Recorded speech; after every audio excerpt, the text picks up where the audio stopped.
Conversaciones con Roger Sorek.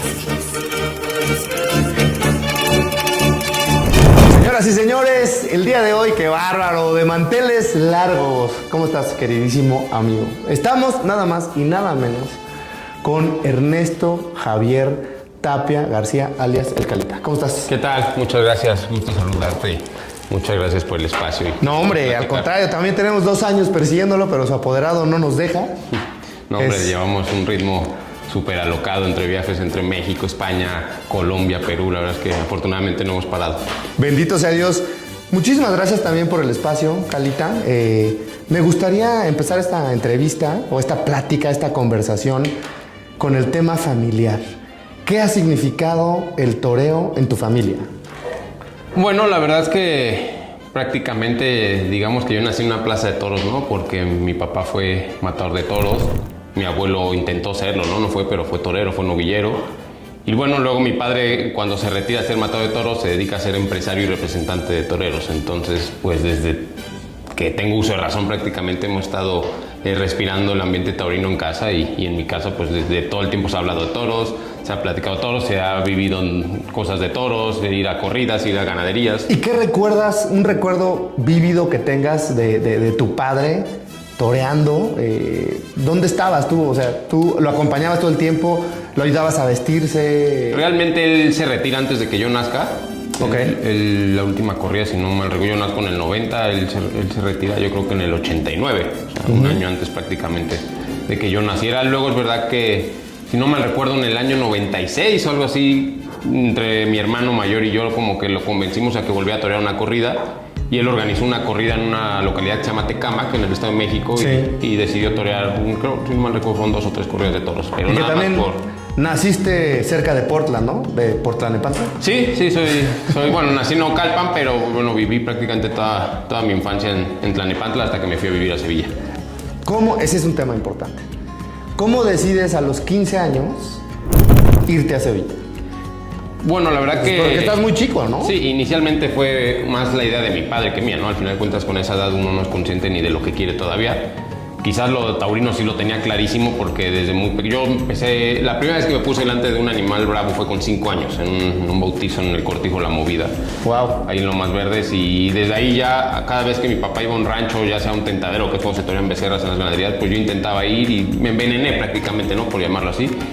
Y empiezo a torear ya formalmente a los 13 años. Yo empiezo a torear festejos. Mi padre, siendo empresario taurino, pues me anunciaba en algunas corridas de las que él organizaba como el telonero, ¿no? Yo toreaba por delante de los matadores un becerro. Claro. Entonces, cuando él vio que ya me lo estaba tomando demasiado en serio, decidió mandarme a España. Muchos sabemos que el nivel de España es muy fuerte, hay un profesionalismo, hay una disciplina muy, muy difícil. Y entonces, es la cuna del toreo. Exactamente. Entonces, él decide mandarme.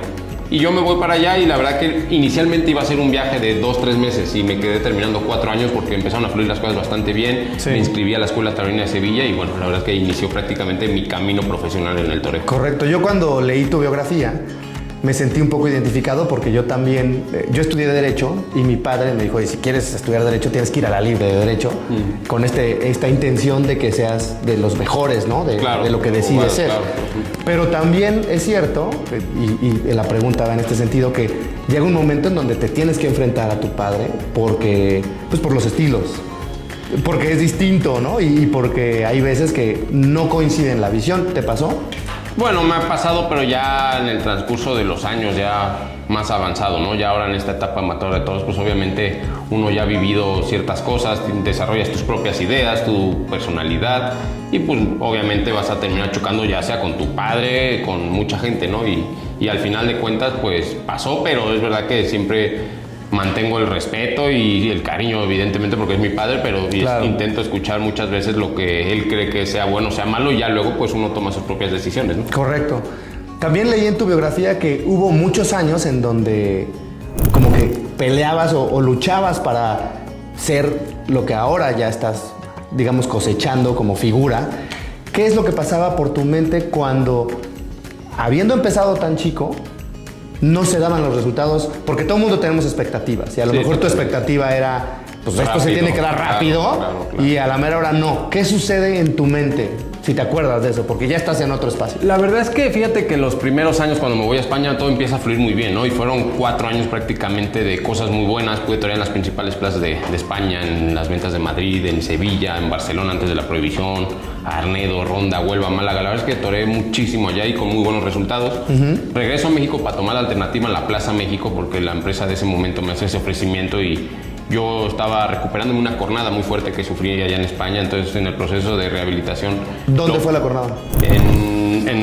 Debajo del glúteo y me llegó hasta el vientre. Ay, Dios La mío. verdad que sí fue una cornada fuerte, limpia, porque no, afortunadamente no me tocó ninguna arteria, pero la zona fue delicada y sobre todo incómoda. Sí. Y bueno, acepto tomar la alternativa a la Plaza México. Tenía 4 años ni siquiera de venir ni a visitar a mis papás, ¿me entiendes? Entonces para mí regresar a México para torear en la Plaza México pues suponía un sueño, ¿no? Claro. La verdad que la expectativa era de que iba a llegar, iba a triunfar. Fallaron cosas, no triunfé.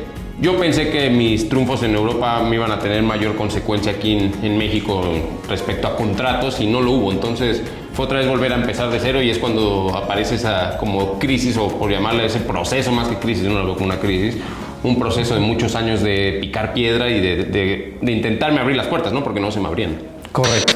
Seguimos aquí con el Calita. Oye, ¿y por qué a tu papá le pusieron Cala?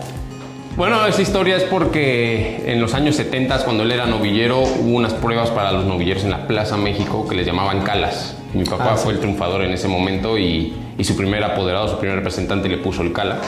Y ya, se quedó y con el paso del tiempo nazco yo y a todos lados empecé a ir con él. Y el diminutivo, El ¿no? Calita. Calita, y ya se me quedó y ya todo el mundo me ubica como Calita, entonces ya... ¿Y te gusta? ¿Ya lo abrazaste desde Sí, siempre? totalmente, desde niño, porque además, pues, como desde chiquito yo quería ser torero, sentía que el que me llamaran con un apodo ya era como que muy torero, ¿me entiendes? Ah, claro. Entonces, lo adopté con mucha naturalidad desde muy pequeño. Ahora, cuéntanos un poco de los rituales del torero, porque pues he sabido que los toreros tienen muchos rituales. Si quieres compartir algún ritual, ¿qué es lo que haces? ¿Cómo es un día de corrida para el Calita? La verdad que influyen muchas cosas. Yo creo que la principal es el tipo de plaza, ¿no? Como todos sabemos, hay plazas de mayor rango, como la México, Aguascalientes, Guadalajara. Y hay plazas de menor rango. Desde luego que para mí todas son igual de importantes. Porque te estás jugando la vida en todas, ¿no? Pero para mí lo más importante es que un aficionado pasa por taquilla, ¿me entiendes? Entonces yo valoro mucho eso de que saques de tu cartera un billete para comprar un boleto a ver un espectáculo y verme torear. Entonces me da esa responsabilidad y ese compromiso. Y lo mismo me es una persona de la ciudad que a lo mejor de una población más pequeña, ¿me entiendes? Entonces yo el respeto para mí es lo mismo, pero sí es verdad que muchas veces sabes que el triunfo de una plaza u otra repercute mucho en tu carrera, ¿no? Entonces, respecto a los rituales o tal, pues cuando toreo en plazas de mayor responsabilidad como la México, Guadalajara, Aguascalientes, sí intento estar prácticamente todo el tiempo solo desde que amanece, desayuno muy temprano porque además desayuno algo muy ligero, ya sea un omelette o algo muy tranquilo y ya no como hasta la noche, entonces intento estar solo, luego salgo a hacer un poco de ejercicio para calentar y tal, y sí me gusta estar solo, me pongo música y sobre todo me gusta estar solo porque pues las hormonas se me alborotan y quizás estoy muy irritado y cualquier cosita, a lo mejor soy un poquito gruñón, entonces... Correcto, puede pero ser ya que... te identificaste como eso. Sí, totalmente. ¿Qué música escucha el Cala? Cuando estás ahí, ¿qué música pones? ¿Tienes algo...? La verdad que no, generalmente los toreros siempre que flamenco y tal, yo soy muy variado, la verdad que puedo estar escuchando flamenco, hasta reggaetón, hasta salsa pop, la verdad es que según el mood que traiga en ese momento. Correcto, pero no tienes algo espectacular. No, ni... Algo definido. No, cero, ni... ¿Tienes una canción que te supersticioso. empodere? No. No, la verdad es que no, digo, hay algunas canciones que te gustan más, según, también creo que influye, al final somos personas y también influye el momento que estés viviendo. Y el ambiente, personalmente, ¿no? Las personas con las que te rodeas. Exactamente, entonces creo que influyen muchas cosas. Ahora, pregunta importante. ¿Qué tanto influye la suerte en la vida de un torero o en las corridas de un torero? Porque pues, la suerte siempre juega, ¿no? Yo ¿O traigo no? un poquito de conflicto con ello porque creo que al final de cuentas la suerte se trabaja, la suerte se busca y creo que cuando uno se entrega a su profesión, ya sea torero o lo que te dediques y tienes esa disciplina y esa vocación y esa entrega, siempre termina habiendo una consecuencia, ¿no? En este caso positiva si lo hiciste bien, negativa cuando algo te falló. Pero con el paso del tiempo sí me doy cuenta que también influye un poquito de esa cosa llamada suerte. Porque El duende. ¿Qué es el duende en el toreo? Lo que dices, ¿no? Que ese día sea tu día, que todo se una a tu favor, porque es verdad que que yo he preparado corridas al máximo, me he cuidado en todos los sentidos, mental, espiritual, de salud, he hecho mucho ejercicio entrenado. Y a veces no sale. Y no han fluido las cosas. Y ha habido corridas que ni siquiera he estado al 100 y me han fluido. Entonces ahí yo me quedo un poco como que... Como sacado de onda. Sacado de onda, pero sí es verdad que mientras mayor dedicación, mientras mayor disciplina tengas, mientras mayor entrega, respeto y lealtad le tengas a lo que te dediques, al final yo creo que la vida te termina recompensando, ¿no? Es un tema bien importante. Bueno, siempre hablamos del miedo. El miedo como motor o el miedo como paralizador. Y bueno, un torero pues tiene que estar todo el tiempo jugando con el miedo. Te impone, porque las personas que no sepan, y precisamente de esto se trata esta plática, las personas que no han visto un toro de lidia enfrente, no pueden imaginarse lo que se siente. Y eso que es atrás de barreras, ¿no? Digo, yo nunca he estado con un toro, pero es impresionante. Son animales que pesan media tonelada. Entonces, ¿cómo tienes esa relación con el miedo? Creo que ahí influye mucho el tema de la preparación física y mental que hayas tenido. Cuando lo has hecho bien, sales con una seguridad, pero desde luego que nunca deja de haber el miedo, tanto físico, que sabes que te puede agarrar el toro y te puede matar o te puede hacer un daño irreparable, o tan solo una cornada, ¿no? Que son cosas muy fuertes y muy dolorosas. Y también existe un poco esa responsabilidad y miedo a que no te fluyan las cosas, ¿no? Al final de cuentas, tenemos nuestros sueños, nuestras ilusiones, nuestras ambiciones de querer triunfar, y cuando no te salen eso, pues también pues es feo, ¿no? Frustrarte y ese miedo a que no te salgan bien las cosas también. Pero el tema importante es, si sales a torear con un poco de miedo. Sí, totalmente. Lo tienes que hacer. Y eso es importante para todas las personas que nos ven, porque muchas veces es que tengo miedo. No importa. No, el miedo y el que diga que no miente, o sea. Claro, ese es un tema bien importante. Es imposible no tener miedo a un animal que sabes que te puede quitar la vida, que va a salir a atacar y que pesa una media tonelada o más, entonces es imposible no tener miedo. miedo. Y es cierto que cuando pasa el toro cerca, escuchas como si fueran navajas así. A veces que sí, o escuchas más el bufido, o qué se escucha. Depende mucho el animal, depende mucho el ambiente que haya en la plaza, ¿no? Hay plazas que son más escandalosas, menos escandalosas y... Cuando estás ahí, pero sí es ¿te verdad, desconectas de la gente? Sí, es un tema... No desconectar al 100, porque muchas veces sí escuchas y sobre todo cuando te salen bien las cosas, pues te motiva todavía, claro, y te creces, ¿me entiendes? Pero sí, obviamente tienes que estar muy enfocado. Yo pienso que el toreo es un poco de psicología con el animal, ¿no? También. A lo mejor podría sonar, pues al final es una lidia y lo tengo que matar, y podría sonar a que es una guerra, ¿no? Y yo lo que intento delante de la cara del toro o el manejo de mi lidia es que sea un tema de psicología, ¿no? Meterme un poco en la mente del animal, en ver cómo embiste mejor. Para eso ocupas una técnica y, claro, y sobre sus movimientos, sobre sus acciones del animal, yo ir jugando con ello para que en vez de que eso sea una guerra, sea una armonía, yo pueda transmitir un arte, un sentimiento, ¿me entiendes? Que no sea aquello brusquedad, obviamente sin quitar el riesgo y el peligro que conlleva. Totalmente de acuerdo. Oye, Calita, a ver, este tema me encanta. ¿Cuánto en el toreo de porcentaje dirías que es de talento, técnica? Más bien, ¿cuánto es de talento y cuánto es de técnica? Porque yo sé que eres un torero arrojado, que tiene mucha pasión, pero la preparación es fundamental. 100%. Yo creo que hay gente que nacen con dones y hay gente que tiene menos dones, pero que trabajan tanto que terminan consiguiendo cosas importantísimas, ¿no? Y yo en mi caso me considero que no soy una persona que tenga ciertos dones, pero creo que la disciplina y esa vocación que he mantenido durante tanto tiempo me ha llevado a un crecimiento notorio, ¿me entiendes? ¿Y pudiste ver en alguna ocasión, digo, porque estás en este camino de toda la vida, tuviste algún compañero que pensaras, oye, este tiene un súper talento, pero no llega? Totalmente. De hecho, yo inicié en la escuela cuando voy a vivir a España, me inscribo a la escuela Torneo de Sevilla y... Oye, ¿con quién vivías en España? Mi mamá es sevillana, entonces ella todavía vivía en México, pero yo tenía un hermano mayor que se había ido un año antes a vivir a España, con la novia que tenía en ese tiempo, entonces llegué a vivir con él y la verdad que eso me facilitó mucho. Sí, porque es difícil mandar a un niño de 15 años, claro, a vivir. Mi hermano tenía 19 años, tampoco. Estabas bajo una excelente tutela. Sí, exactamente. No, la verdad es que nos pudo mucho el desmadre al principio. Normal, yo creo, llegas a Europa y como está el tema que más es seguro, no vives con el miedo que lamentablemente aquí en México vivimos, ¿no? Y puedes salir de noche y tal. Y pues obviamente llegué con 15 años, él 19, en plena pubertad, pues no fue fácil el acople, ¿no? Pero bueno, la verdad es que también fueron aprendizajes que me han curtido mucho de cara a la Claro. vida y no me arrepiento de haberlo vivido así, ¿no? Estamos en el tema de el amigo que ves que tiene mucho talento y no llega. Sí, cuando me llego a España me inscribo a la Escuela de Torería de Sevilla y empiezo a torear concursos de novilleros. Entonces yo me acuerdo que llegué a ver a 2 o 3, en especial me acuerdo uno ahí de Sevilla, que lo veía torear y decía... Triunfa. Impresionante. Dije, este hombre va en 2 o 3 años ya es máxima figura del toreo y hoy en día está retirado. Entonces ni siquiera es más, no sé ni qué ha sido de su vida. Entonces como que sí, también es verdad que hay gente muy talentosa, pero que si luego no tiene esa disciplina y esa dedicación, pues al final la vida pues te termina llevando a otros senderos, ¿no? Entonces, Claro. Ahora, ¿qué papel juega en general en tu vida y en una corrida la paciencia? pues a mí me ha tocado vivirlo mucho porque me tocaron muchos años de espera. Desde que tomé la alternativa hasta que volví a torear en la Plaza México pasaron 9 años. Tuve Y que te tienes que seguir preparando y tienes que tener en la mente y casi no toreaba. una Entonces, esperanza, ¿no? tenía esa ilusión. Es verdad que llegó un momento que pues, uno va creciendo y las necesidades van cambiando y tuve un momento que me tuve que poner a trabajar, ¿no? De algo distinto a lo que era el tema taurino. Y ni modo, ¿no? Tocó y es ley de vida y si la necesidad aprieta, pues toca hacerlo, ¿me entiendes? Claro. Pero sí fueron muchos años de espera, de paciencia.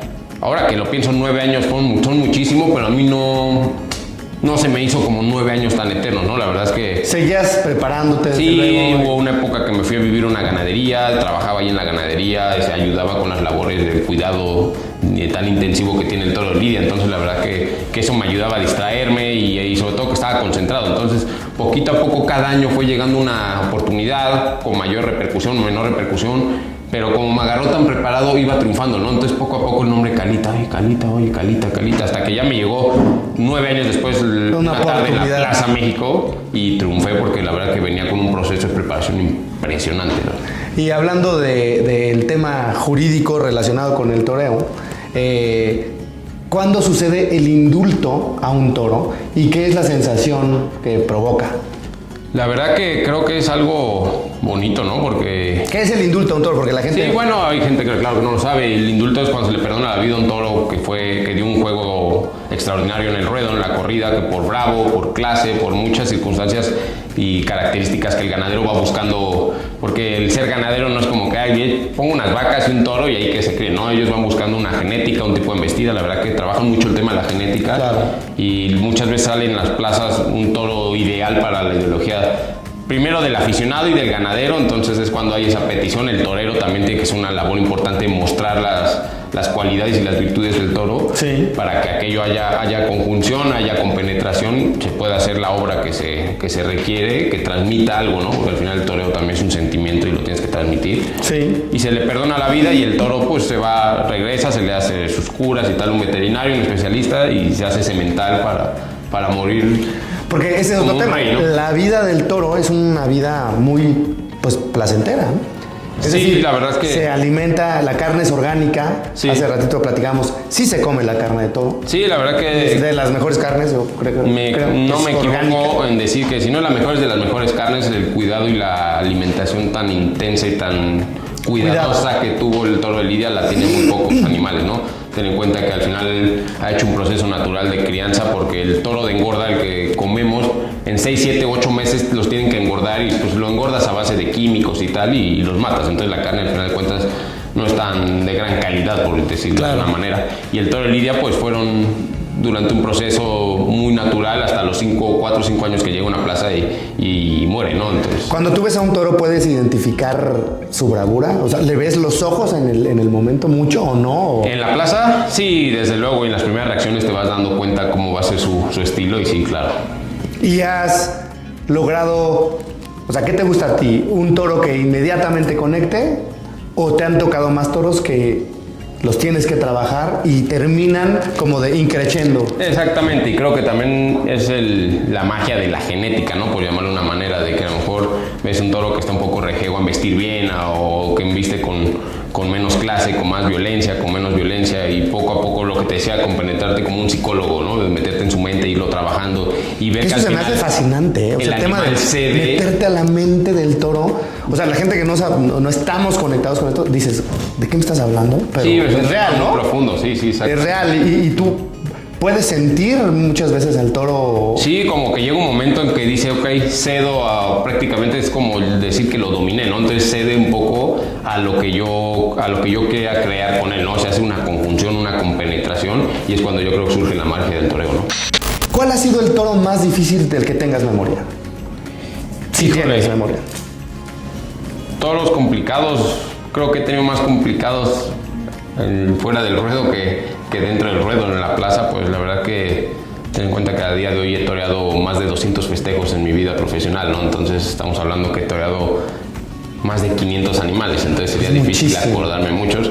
Es verdad que me quedo también más con los toros con los que he podido compenetrarme espiritualmente y he podido cuajar faenas importantísimas, y de eso sí tengo presentes varios. ¿Tu triunfo más vívido que más recuerdes y que digas, de plano sí es algo memorable, épico para mi historia? Ha habido muchas etapas distintas. Obviamente la tarde del 2019 en la Plaza México, que corté 2 orejas a una corrida de la ganadería de Rancho Seco, que me catapultó mi carrera, pues eso supuso una nueva etapa en mi vida para mí. Exactamente. Entonces obviamente esa la recuerdo por lo que transmitió y lo que me hizo ser, pero quizás no la recuerdo como la tarde más artística que haya tenido, ¿no? Creo que he tenido tardes artísticas. Cuéntanos de este tema, porque justo el día de ayer estábamos hablando del lenguaje. ¿Cómo transmitir lo que sientes estando en el ruedo? Porque hay veces que las palabras se quedan cortas.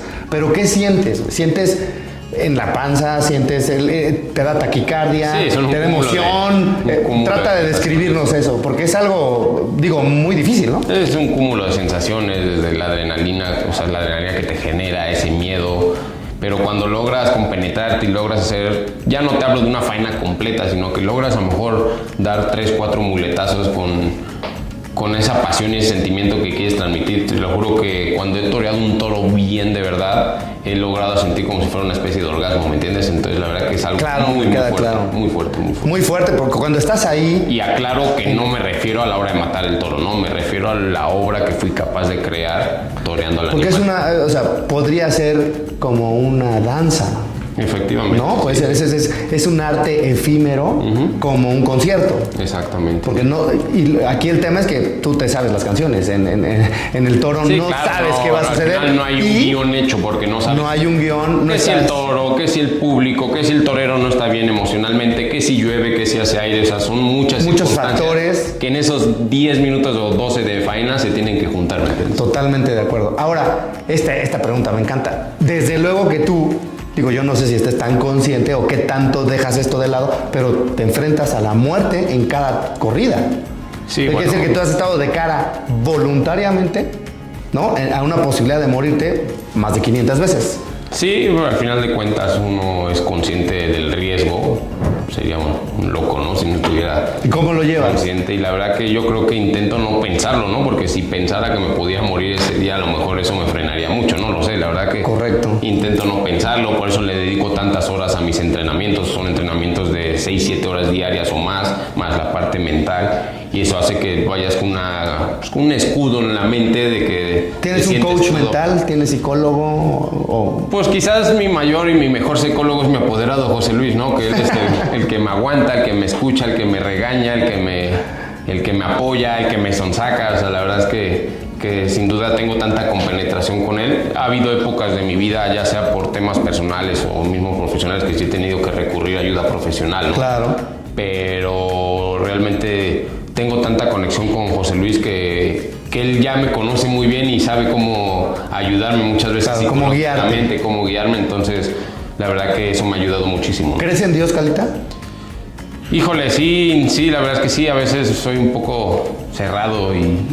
te pregunto esto porque también se habla mucho de los toreros, son muy fieles, son muy creyentes. Sí, creo en Dios. Precisamente creo que por este tema de relación con la muerte. No soy practicante, de hecho no entro a capilla. Antes todas las plazas de toros tienen su capilla, no suelo entrar. Cuando me suelen ver en la capilla, que es la mayoría de veces, no es porque entra a rezar, sino porque como es una zona tan íntima en la que hay tan poquita gente mucha gente que entra a la capilla no molestan porque entran a rezar, yo ahí me refugio, ¿me entiendes? Claro. Obviamente en el patio cuadrillas previo a la corrida hay mucha tensión, la gente pues está ahí con los toreros, y sobre todo esa tensión que se vive, ¿no? Ten en cuenta que somos 20 o 25 personas que vamos a salir al ruedo. Claro. Y que tenemos ese miedo, esa ansiedad y se empieza a contagiar. Entonces, ¿Meditas antes de...? sí, meditas? medito y sobre todo juego mucho con el tema de energías, ¿no? Intento sobre todo agradecer mucho, juego mucho con la ley de la atracción. Sí.